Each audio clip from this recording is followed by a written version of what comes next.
àwọn àṣà kan wà tínú Ọlọ́run ò dùn sí tó ń ṣẹlẹ̀ lórílẹ̀‐èdè Nàìjíríà. A gbéra wa débẹ̀ o, níbo ló ti ń ṣẹlẹ̀? Àwọn àwà kan wà tínú Ọlọ́run ò dùn sí tí wọ́n ń ṣẹlẹ̀ lórílẹ̀‐èdè Nàìjíríà. Irú àwọn àwà wo ni?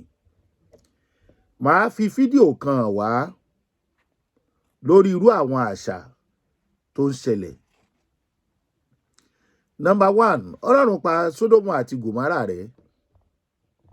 Kì í ṣe ohun tó ṣàjòjì sí gbogbo àti Mùsùlùmí àti Kìrìsìtẹ́nì. Lọ́ọ̀tì bojú wẹ̀yìn ó dọ̀ wọ́n yọ̀. Kì í ṣe tí gbogbo wa ò gbọ́ rí. Kí ni yóò ṣẹlẹ̀ lórílẹ̀‐èdè Nàìjíríà tí Ọlọ́run bá bínú tán?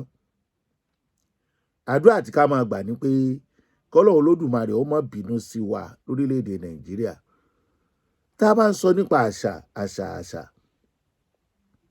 àwọn àṣà kan wà tó yẹ kó di píparẹ́ láwọn ibì kan lórílẹ̀‐èdè náà ni. Àwọn ọ̀wà kan wà tó yẹ kó sọnù lọ́wọ́ àwọn èèyàn kan lórílẹ̀‐èdè Nàìjíríà ni. Lára àṣà tí mò ń sọ yìí, ẹ jẹ́ n gbé wa débẹ̀. Ẹ jẹ́ n kọ́kọ́ fi fídíò yìí hàn yín náà. Unbelievable. Tradition are real and some tradition need to be abolished. Which kind tradition is this? When your husband died and you are still under 30 to 40 years, you have to marry your first son. This is happening inside one village for Nasarawa State, and they say that tradition, you must marry your first son if your husband died when you still dey young. According to them, they say the tradition na to keep the woman away from outside penetration, and now for the woman to concentrate on the family and make sure the family is fine without looking outside. When I heard this story, I started doing an investigation. I now find out that this thing started many years ago, and the village has been enjoying this tradition with happiness, and no one has opposed this tradition. Just imagine, what can we call this? Is this in a proper tradition? Honestly, some traditions have to be abolished, because I don't get why such tradition will be kept. Many traditions and many things that this village has been doing wrong, which this practice and tradition have to stop. What do you think? Say it in the comment section. Please don't insult anyone. This is tradition and custom and should be respected. What do you think? Just say your opinion in the comment section and make sure you share this video. Thank you. Fídíò tí mo fi hàn yín yẹn lórílẹ̀‐èdè Nàìjíríà ń bí ni. Bí ní abúlé yẹn tí ọkọ bá kú,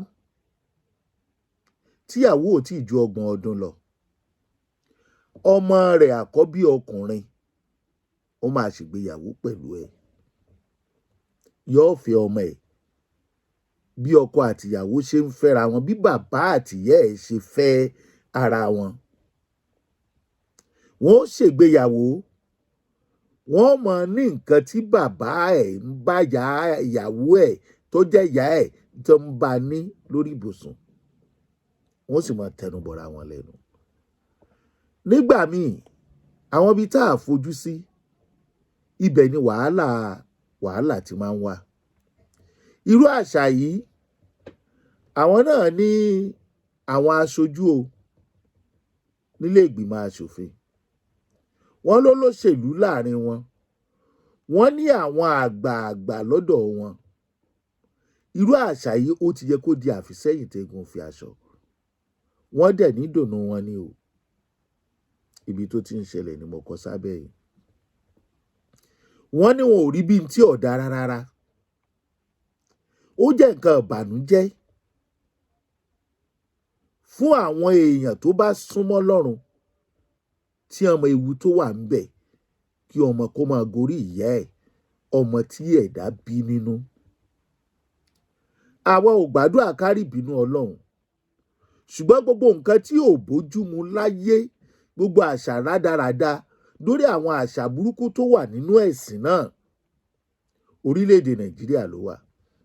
Kẹ́ ẹ tó rírú ẹ̀ láwọn orílẹ̀-èdè míì, ọ̀nà ó mọ̀ jẹ́ o. Irú ẹ̀dá wo làwọn tó ń ṣojú wa jẹ́? Ṣé wọn ò gbọ́ tí wọ́n bá rírú eléyìí ní ìsìn? Kò kàn wọ́n náà ni. kí ló kàn wọ́n bẹ̀? Wọ́n á wá gbàgbé ìbínú Ọlọ́run. Àwọn ibi tá a kíyèsí tá a rò pé ìbínú Ọlọ́run ti lè wáyé ló lè ti wáyé. Ta ló mọ̀ pé torí ẹ̀sùn àgbèrè lọ́lọ́run ó sì pa Sódómù àti Gòmárà rẹ̀ nígbà tí wọ́n ti ń bára wọn jọ ṣepọ̀ ní gbangba. Ẹ wo orílẹ̀-èdè Nàìjíríà lénìí. Bàbá ń sọ pé olóṣó olóṣó olóṣó. Àwọn ìjọba orílẹ̀-èdè Nàìjíríà yìí a lè sọ pé wọ́n fọwọ́ sí tàbí wọn ò fọwọ́ sí, ṣùgbọ́n ọ̀pọ̀lọpọ̀ olóṣèlú ló ń nọ̀dọ̀ wọn. Àwọn ọmọ wa wá rí ilé ìwé bí ní tí ò nítumọ̀. Àwọn nǹkan burúkú ni wọ́n nawọ́ sí. Àwọn olóṣó ń jayé pé kò sí tí ó ṣẹlẹ̀ torí wọ́n ti mọ àwọn tó wà lókè. Ẹ sì bẹ̀rù ìbínú Ọlọ́run.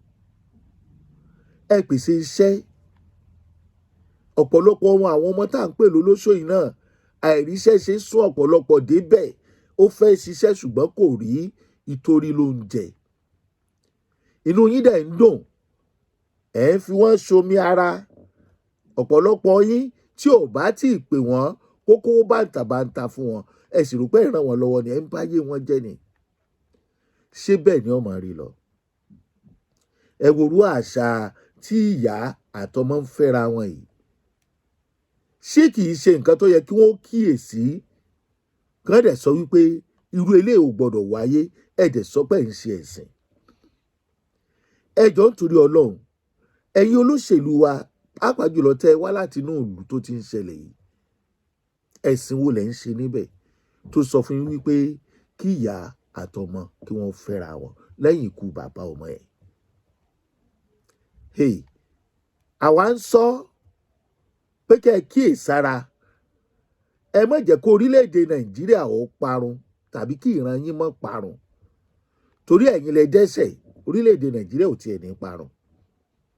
Ẹ má jẹ́ ká rí ìbínú Ọlọ́run, torí bí ẹlẹ́ṣẹ̀ bá ń jìyà, olódodo a máa pín ń bẹ̀.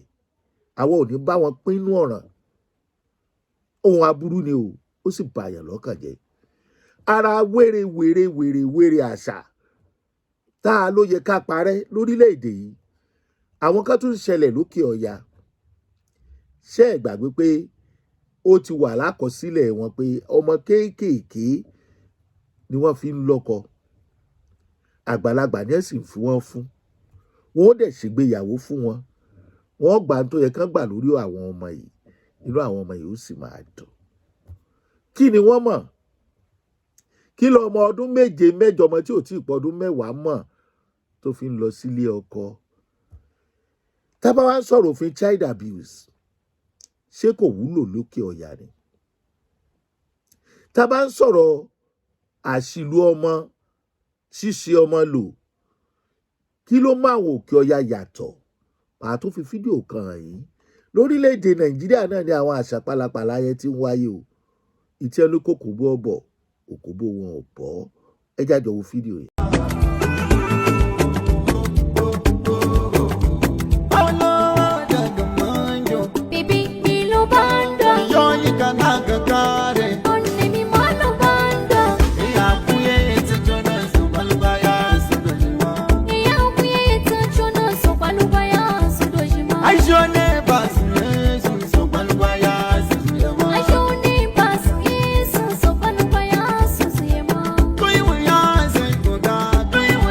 Bí wọ́n bá ń worú eléyìí lágbàáyé tá a sì níjọba tírò ẹ̀ ń ṣẹlẹ̀ nínú ìran kan àti láwọn ibì kan, yẹ̀yẹ́ ni wọ́n máa fa àwọn olórí wa ṣe.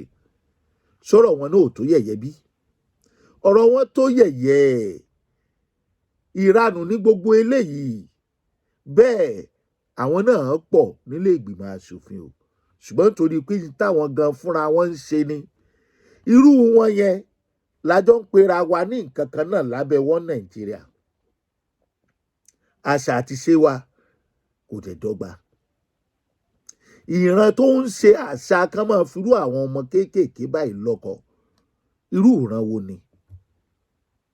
Orúkọ wo làbá perú ìran bẹ́ẹ̀?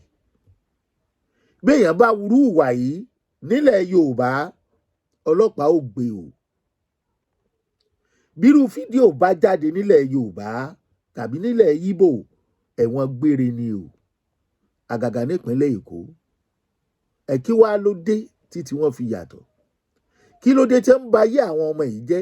Tírú ọmọ yìí bá wá dàgbà tó bímọ tí ò láǹfààní àti tọ́jú ọmọ, torí wípé ọmọ náà tí ó bá ti ń pé bí ọmọ ọdún 10 tó bá jóbìnrin ni wọ́n ti fà á lọ́kọ lọ́wọ́. Ẹ wá nírú wọn láàjọ máa ṣe pọ̀. Ìdàgbàsókè wo làwọn ọmọ wọn yẹn ló fẹ́ mú bá orílẹ̀-èdè Nàìjíríà? Ẹ dẹ̀ ń wò, ẹ dẹ̀ lè parọ́ àṣà bẹ́ẹ̀ rẹ́. Ẹ̀yin ìjọba yìí, ẹ bẹ̀rù Ọlọ́run o. Ẹ má jẹ́ kí Ọlọ́run pa orílẹ̀-èdè Nàìjíríà rẹ́ pẹ̀lú ìbínú o. Orílẹ̀-èdè Nàìjíríà ti ń di Sódómù àti Gòmárà o. Gbogbo ilé ijó tí àwọn ọmọbìnrin ń lọ bọ́ra lẹ̀ ń bẹ̀, ṣé ẹ rò pé ń tó dáa ni? Kí lẹ wá ń ṣe lórí àlééfà táyé fi ń bàjẹ́ mọ́ yín lọ́wọ́? Àwọn ọmọ tó ń bọ́ra lẹ̀ mo sọ lẹ́ẹ̀kan pé kì í ṣe dídùn ọ̀pọ̀lọpọ̀ wọn o, ọ̀pọ̀lọpọ̀ wọn ní tó dẹ̀ fẹ́ ni. Ṣùgbọ́n nígbà tí ará ayé ò bá ṣe dáadáa là ń rántí ará ọ̀rọ̀. Nígbà tí ìjọba ò bá pèsè iṣẹ́ àti nǹkan rọrùn fáráàlú, ìtó bá rí ló máa fi wọ́nà àti jẹun. Nígbà tí ẹ bá ti mójú kúrò nú àṣà kí ìyá àtọmọ kan máa fẹ́ra wọn, tẹ́ ẹ mójú kúrò nú àṣà kọ́mọ ọdún 10 ní àwọn ìran ibì kan kó máa lọ lé ọkọ, irú ọmọ wo lẹ fẹ́ kí wọ́n ó bí? Ẹ ń balẹ̀ yìí jẹ́, ẹ sì mọ́ Ọlọ́run bínú. Ìtó bá yẹ kẹ́ ẹ ṣe o, abẹ̀yìn ni o. Orílẹ̀-èdè Nàìjíríà kò ní parẹ́ o. Àpọ́lọ́ ń bá fíìsì ní tọ̀, òun fẹ́ pín wa, kó ní kálukú di àṣà rẹ̀ mú. Tí ìbínú Ọlọ́run bá dé, kó ní kálukú ó dá ẹrù rẹ̀ gbé ni o. Ọlọ́run ó dúró tì wá o. Adé akọ́gbọ́n ni o. Ká dẹ̀ wo nǹkan tó ń ṣẹlẹ̀ láwọn ibì kan. Tó o bá wá nírú ìrírí bẹ́ẹ̀, tó o ní àwọn irú fídíò bẹ́ẹ̀ lọ́wọ́, ẹ lè jù sí mi lórí WhatsApp mi. Nọ́mbà yẹn ni mo fi síbí. Ẹ jù sórí WhatsApp yẹn. Ká tún jẹ́ káwọn èèyàn ó mọ̀, kára ayé ó mọ̀ nǹkan tó ń ṣẹlẹ̀ nínú àwọn ìran ibì kan lórílẹ̀-èdè Nàìjíríà. Ẹ ṣé. Bẹ́ẹ̀ bá sì lè experience tẹ́ fẹ́ share, ẹ jẹ́ ń gbọ́. Ẹ ṣeun gan. Ṣéun Agboola lórúkọ mi.